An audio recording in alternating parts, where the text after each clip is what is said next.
So just as a quick, brief FYI, the content within this video I want to be talking about is Arc 4 content of ReZero. Now, on the off chance you don't know what that means, basically Arc 4 content is the content after the anime. So if you're an anime only that has not read, let's say, the light novel or the web novel of ReZero, then this video will contain a lot of spoilers. So if you do not want to be spoiled, I recommend you to leave the video, exit, because, like I said, a lot of spoilers within this, and I'm going to try to talk about as much as I can, and stuff that really do interest me, or really does interest me, from what I have read of Arc 4. I'm not going to be able to cover everything, but there's quite a bit I do want to discuss and get my thoughts out there on. So anyways, with that out of the way, now that the disclaimer is done, let us begin. So about a week and a half ago, I uploaded a ReZero video talking about how I felt about Arc 4, you know, Subaru's character development,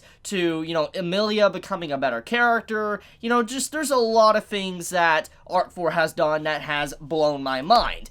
Now, to kind of get into everything, okay, I kind of want to just talk about different pieces of the story of Arc 4 that really interest me. I'm not going to be able to probably get into everything because there's just so much. There's so much content that is within Arc 4, it's ridiculous. Like, holy crap, there's so much content, which is a good thing, but it's a bad thing at the same time because there's going to be some things I'm just going to forget about and not talk about within this video, so please forgive me on that. But okay, I think by now, everybody knows how much I love ReZero. Even though I kind of have been slacking on the web novel and all that, haven't read it for a while, I think everybody is very aware that I love ReZero. It's a great series. It's easily one of my favorite anime series of all time. It blew me away with how the adaptation was done, and just seeing how, you know, Subaru was as a character, how he wasn't given anything. He had to fight for what he had. He wasn't like a typical character or hero that was given everything right then. He had to fight and work for it. You know, I just love the story. It's very unique. It was a really different take on the isekai genre that I've seen up to that point in time when it comes to watching anime, and like I said, it was a very fresh experience, and I think many that watched ReZero can agree with me. Me reading Arc 4, it made me fall in love even more with this series, because honestly, I didn't think Subaru would continue to develop as much as he did in Arc 4. But it wasn't just Subaru that got a lot of development. It was Emilia, which, holy crap. Holy crap. Like, okay. Everybody knows I love Rim. She is easily one of my favorite female characters of all time. I love Rim as a character. What she did for Subaru in Arc 3 blew my mind. The way she stood up to Juice and tried to protect Subaru, and she, died for him, and, broke his shackles. He was able to get out. I mean, she truly was an amazing character. I mean, everything she did, giving him the support, the emotional support he needed in his time of need when he was breaking down, Rim was an amazing character. And with the start of Arc 4, it's really sad because obviously we lose Rim right off the start. Like, right as Arc 4 begins, Rim is gone. And she is lost. Nobody remembers Rim. The only person that remembers Rim is Subaru. And it makes what Subaru's been through even worse. Because the very person that has supported him and has held on to him and given him a push on the back was gone. Right at the beginning of Arc 4. And you're like, holy crap, everything he fought to obtain up to the ending of the anime was just lost like that. Like, not his achievements, but Rim being there to help him get to that point was lost. And he no longer had her to really give him that push on the back to help him out. And that's what made Arc 4 a very interesting start, because it made you wonder, how is Subaru going to get through this? After this girl goes so far for him, how is he going to be able to continue moving forward when she's in the state like she is, and he can't, reset to try to save her? It made for a very interesting beginning of Arc 4, and it made me wonder if that entire plot point would get settled for Arc 4. But obviously, it did not, and I still have yet to read Arc 5. I don't know if Arc 5 will cover that. I don't even know if Arc 6 will. I know there's an Arc 6, and I believe there is an Arc 7. But regardless, though, it saddens me that Rim is gone. Now I'm starting to see why the writer omitted Rim from Arc 4.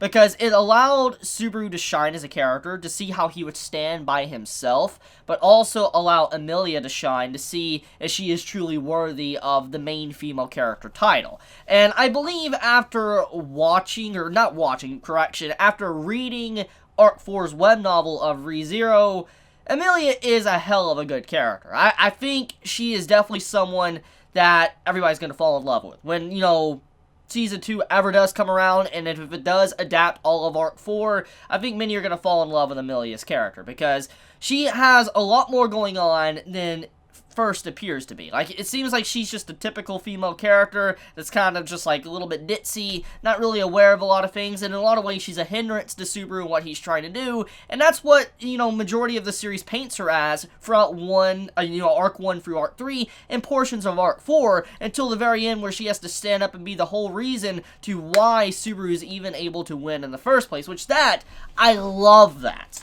Because let's look at, what Arc 1 through 3 was about, and then parts of Arc 4. Subaru as a character has always been the main go-to guy that's had to settle everything. No matter how many times he resets, eventually he will come to an answer, and he'll be able to fix everything. He'll get people together to fix things. So like we saw at the end of Arc 3 when, the White Well was taken down. And in this case, with this entire reset, this segment of, the story, Subaru was kind of powerless when it came to fixing everything. He could not take Emilia's burdens onto himself. He had to allow Emilia to do everything by herself. She was not allowed to just run away from the problem, which gave her character development, obviously, but allowed us to see if, Emilia is able to do something without Subaru. Now, obviously, Subaru gave her the support, the push, but in this case, it's kind of like the roles were reversed. Like, Subaru in Arc 3, he needed that push on the back from Rim. While in Arc 4, it's kind of like Emilia needed that push on the back from Subaru. It's kind of like, Subaru was Emilia's Rim. He helped her out a lot to be able to allow her to take the trials and pass and liberate Sanctuary. It was a great moment for her character, her to stand up to her past, try to change as a person, and become very self-aware of who she is as an individual. Which, by the way, let's talk about that. So, we're very aware of what type of person Subaru is. We understand him inside and out, how he thinks, how broken he is. We know his little individual, personality quirks. But Emilia was a character that, we didn't really know much about. And getting to see more about her personality and how she was as an individual, for instance, her lying to herself, like she was legitimately lying to herself about her own memories because of the contracts and stuff she made with Puck, but also just go a step further, she just didn't want to deal with it because of everything that happened to her, what happened to Juice, what happened to, her mother, she saw so many horrible things, she just didn't want to deal with it, and obviously she repressed those memories, and the contract also helped that with Puck. And seeing how she had to forcefully face that came out of nowhere, and then she became aware of how much of a pain in the butt she was, how she really is useless, and Subaru straight up stood up to her. That was, whoa, like, holy crap. Like, honestly, the character development is insane, because when you look at, Subaru in the anime, okay, or Arc 1 through 3, he was always looking at Emilia for the good things. He didn't really care too much about her bad side. He didn't look at it. He didn't care for it. He just cared about the cutesy outside face of Emilia. That's all he cared about. And yes, he had good love, but his love was a little bit, twisted. And Arc 4 kind of exposes this. That, Subaru at the start, he wasn't really looking at Emilia as a person or, her true self. Seeing her for who she truly is. And that moment where Subaru and Emilia confront each other and Emilia's forced to face her past, Subaru legit just lets his emotions just leak out. He says how useless she is, how, she's a pain in the butt. She always gets in his way in some ways, or she doesn't understand. They both start bickering at each other, and I'm like, holy crap, like, Subaru saying these things to, of all people, Emilia. I was like, man, like, he's really going in, and I love how Emilia was also able to express her emotions and how she felt about Subaru as well and how he acted. It was kind of like these two were able to bond, grow closer, and understand each other. And That's what made me instantly fall in love with Emilia as a character, because she has now got to the point to where Subaru was, and how he was very aware of his problems. And now Emilia is aware of her problems, and she wants to go about it in a way to where she can correct those problems, better herself, very similar to Subaru. So yeah, Emilia as a character, honestly, I think I might like her more than Rem. I mean, don't get me wrong, Rem is an amazing character, and I think if we had more time with her, I would probably fall in love all over again with her, and I think she would still probably be a better character if she had more time in the story, and she wasn't, like, cut out from Mark IV. But I think it was a good thing, because Emilia, her development, it's quality. But okay, Rosewall, oh my god, like, yo. Okay, where to begin? Like, man, Rosewall is such an awful man. He is a horrible, horrible person. Like, words cannot even begin to describe how much of a monster he is. He is not even human.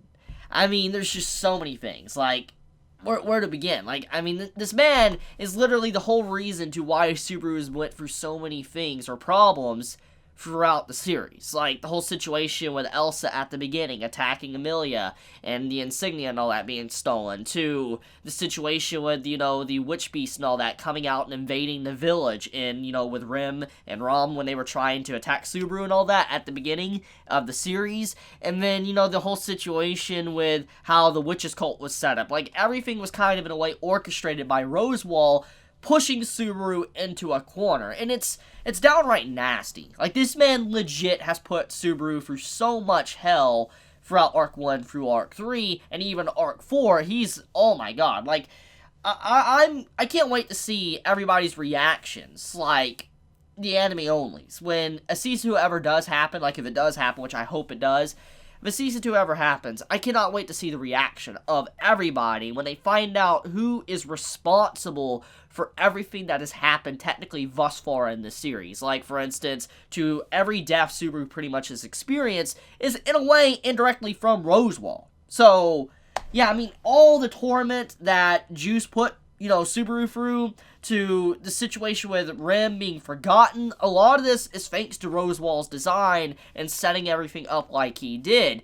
It just, Rosewall is certainly quite a character. A very interesting character. He's a good character. I love to hate him. He's a great character. And the final segment with him in Arc 4 is very interesting. Rosewall as a character really hasn't changed. Like, you'd think he would have developed and changed his ways since they had the contract. Subaru and him had a contract, and if Subaru lost, he would follow the will of Rosewall and give up everything to protect the most important. Or, you know, if Rosewall lost, he'd throw away his gospel, and he would, you know, follow Subaru, and he would never harm, you know, Emilia again, or harm him. You know, he would go out of his way to make sure she reaches her destination. But the final little combo that Subaru has with Rosewall is very unnerving. He basically states that now that I have no gospel, I have nothing to really read anymore to see the future, all I have is you, Subaru. That means that thanks to you making me throw away my gospel, making me throw away what I believed in as a person, and you having the answer to protect everything, not wanting to give up anything, I will follow you. But if you ever reach a point to where you want to give up things, you think it's a necessary loss, then I will automatically start making you reset over and over again. Rosewall legit he just changed his, like, direction of his ideals or what he wanted. For instance, he was just using the gospel to reach his ends, but now he's using Subaru. Like, he's just has the same viewpoint, it just now instead of shifting over to the gospel, he just now is shifting it over to Subaru. He's like, Subaru, if you go against what you've basically told me to do, like, you know, making it prove to me like you need to protect everybody, then I'm just going to make sure I end it all. Like, I want to make sure it resets and you go through a loop again to make sure you realize you need to protect every single individual. So, like, Rosewall pretty much stated that I'm going to make your life a living hell if you do not, you know, protect everyone. It's, interesting. I love Rosewall's character. A very different way to end an arc, especially with a character that's caused so many problems for Subaru. And it shows how much Subaru has grown up as well, for him to realize that they can't just throw Rosewall away. He's still very important. I mean, the man knows a lot of information, he is a really good magic caster, magic user, and, you know, he's a good backer to Emilia, so they can't just throw him out there to the wolves, but it's still surprising that the man, in some ways, was forgiven. So, yeah, I wonder when he might, backstab Subaru in the future. We'll see. We'll definitely have to see. But okay, let's talk about Echidna. I think that's how you say her name. The Witch of Greed. As a character, she's probably my favorite. Easily my favorite character. Like, I know I've talked about Emilia, if we're, like, just counting Emilia and Rim, but if we're talking about just overall best character, like, female character in the story, Echidna. Easily. Donna is probably my favorite character of ReZero, besides Subaru, obviously. And the reason why I say that is because her interactions with Subaru is some of the most fascinating things thus far in the series, because up to that point, before, you get to see Donna, like, when, we meet the Witch of Greed, I've never got to see Subaru really put his heart out there. For instance, reveal what troubles him. Because he is someone, even though he wants to talk about his past, he wants to talk about what troubles him, he can't. Because, the witch's curse. And when Donna actually talks to him, she's very aware of what he's going through, to his curse, to return by death, Emilia, his past, parallel worlds, everything.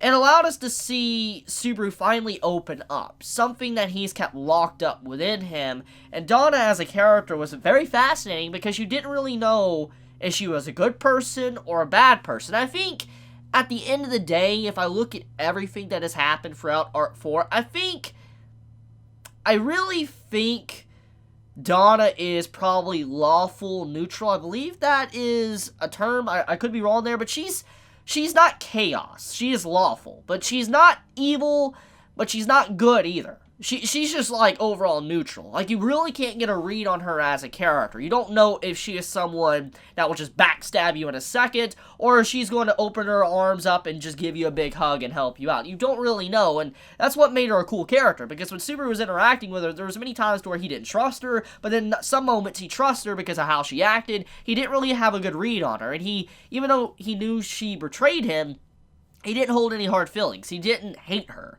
which is cool, because it does make me wonder if, Subaru one day, maybe he will try to change Echidna's ways, and maybe she might actually truly become an ally that will help him.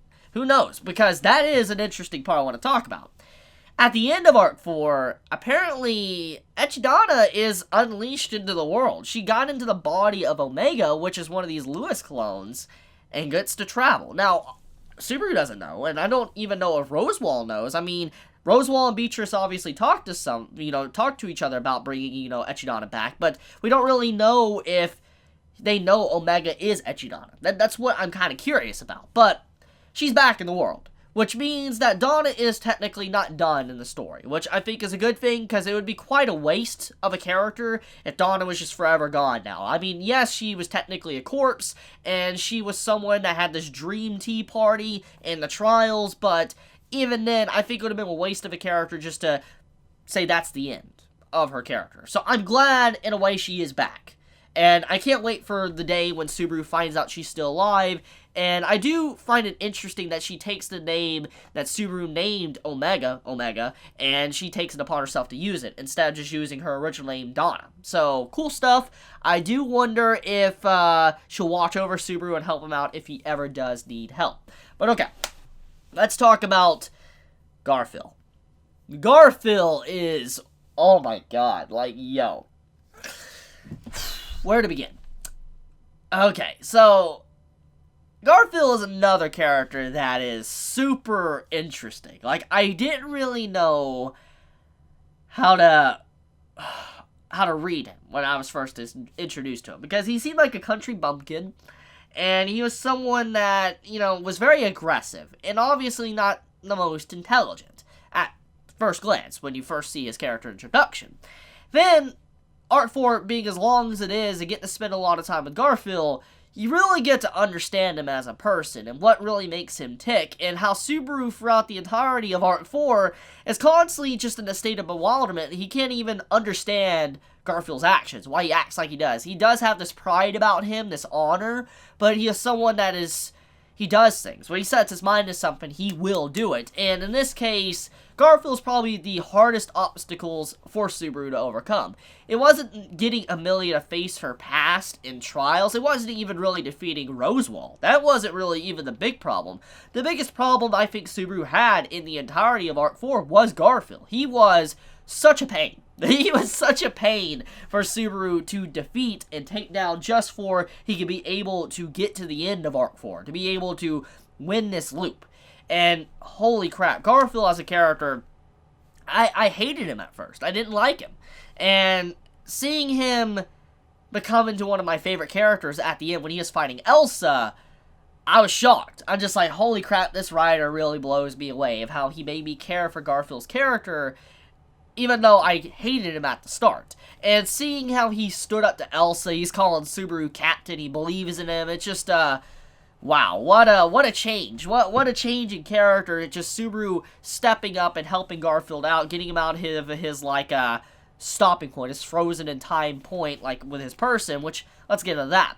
So, the main thing Subaru had to do for Garfield was to get Garfield to stop looking back at the past and actually face forward and try to change himself. That was the big thing that Subaru had to do. And Garfield, he was someone that honestly required a lot of work, a lot of breakdown just to get him to the point where he would try to change in some ways. And Subaru, the reason how he was able to kind of get to Garfield was because Subaru was going through something very similar in the past that Garfield went through in Arc 4. See, Subaru, he was someone that, you know, he felt like he was worthless. He felt like he couldn't do much. He felt like, you know, he was a waste of life. He's powerless. Just so many different things. Subaru, he's had a lot of issues. And at the beginning of Arc 4, obviously, he overcomes his past. But he kind of already overcame it at the end of Arc 3. But we get to see, like, the final conclusion of it in Arc 4. And he uses that experience to be able to help out Garfield and move on as a person. Instead of looking at the past and holding on to it, try to go forward and create new memories. And he does the same exact thing with Beatrice as well, which I think is a really smart move to use Subaru's characterization / development to further other characters, because he's taking his experience into account and applying it to others, which I think is the best tool that Subaru really has at hand. Because if there's one thing that we have to understand about Subaru, he isn't a really powerful character. He's not a typical MC in a Isekai. He doesn't have a gift to where he can demolish entire battlefields like that. He's not Ainz. He's not able to do stuff like that. He's not, you know, Rimuru from Slime. He's not an all-powerful MC. He is legit worthless in a lot of ways. He is weak. Crybaby. I mean, the man even got into a fetal position and started crying in the tea party, and all the witches were just looking at him like he was a little child crying, which, oh man, I cannot wait to see stuff like that animated if Season 2 ever does come out. But the point is Subaru, he has went through a lot. And one of the big things that, he has going for him is his knowledge, his mind, to be able to figure things out and apply his experiences to help others. And that's what he did for Emilia, that's what he did for Garfield, and that's what he did for Beatrice, and even Rosewall as well. It's thanks to Subaru's experiences, all the loops he's went through, as to why he came to the answers he did at the end of Arc 4. And I think that's a beautiful way to give a conclusion to an arc, because it shows that Subaru, even though he might not be strong, mentally, he's incredibly strong. But okay, what else to get into? I mean, there's so much. There's so many details. Like, there's so much to the story. Like, holy crap, I've not even covered the tip of the iceberg. I guess the final point I want to end this video on is Petelgeuse. Sloth. Now, obviously, if you're anime only, this is going to come as a surprise, but I highly doubt if you're anime only, you're watching this video, so. Sloth being what he was in Arc 3, and seeing his past with Emilia, really made me sad. Like, I got sad. I was like, oh, that explains so much about his character, why he acted like he did, why he was constantly repeating love, love, love, love. It's so demented, just chasing Subaru, and so psychotic. It made me sad for him, because he killed his lover, and he went crazy. His mind broke, thanks to the witch's curse and all that. And he straight up, like, had his mind warped to the point where he just followed the Witch of Envy. And when you look at his actions in, the anime at the end of Arc 3, it makes so much more sense now why Satala had no idea who Juice was. Is because Juice never really met Satala. And the reason why is because he was looking at another person that was very identical to her, a lover that he had, that was Emilia's foster mother. And it's sad that he was very unaware of what he was doing to Emilia, of all people. He had so much care for Emilia, but thanks to his mind being broken, he had no idea who she really was, but also he had no idea the love that he had, who he was directing it towards. He thought it was Satala, or the Witch of Envy, he was directing it towards, but that wasn't the case. And just his twisted mind, it makes so much more sense now, and I couldn't help but feel bad for the character, because he didn't deserve that. He was a good dude. He really was. And his mind legit got messed up. And it really makes me fear for Subaru, because he has the exact same authority that Sloth had. And I wonder if there's going to come a time to where he might legit lose his humanity thanks to what is inside of him, from the witch. So, yeah, I'm very curious about that. I do wonder if Subaru will ever have to face a problem like that. I'm going to assume so. But, yeah, it's quite a read. Like, holy crap, what a story. Arc 4 is, yeah, it's a good arc. It's honestly one of the best reads I've had in a while. Now, there's so much more I could talk about, but that's going to have to be saved for another video. Let me know your thoughts in the comments below. How do you feel about Arc 4? If you want more Arc 4 videos or future ReZero discussions, maybe little discussions of certain parts of, the web novel I liked, let me know. I'll do more. But I love you guys. You have a wonderful day or night wherever you live. If you enjoy my content, please subscribe. If you like this video, please leave a like. And if you want to get notified for whenever I upload a video, please click the bell icon down below. And with that, I love you guys. Chibi out.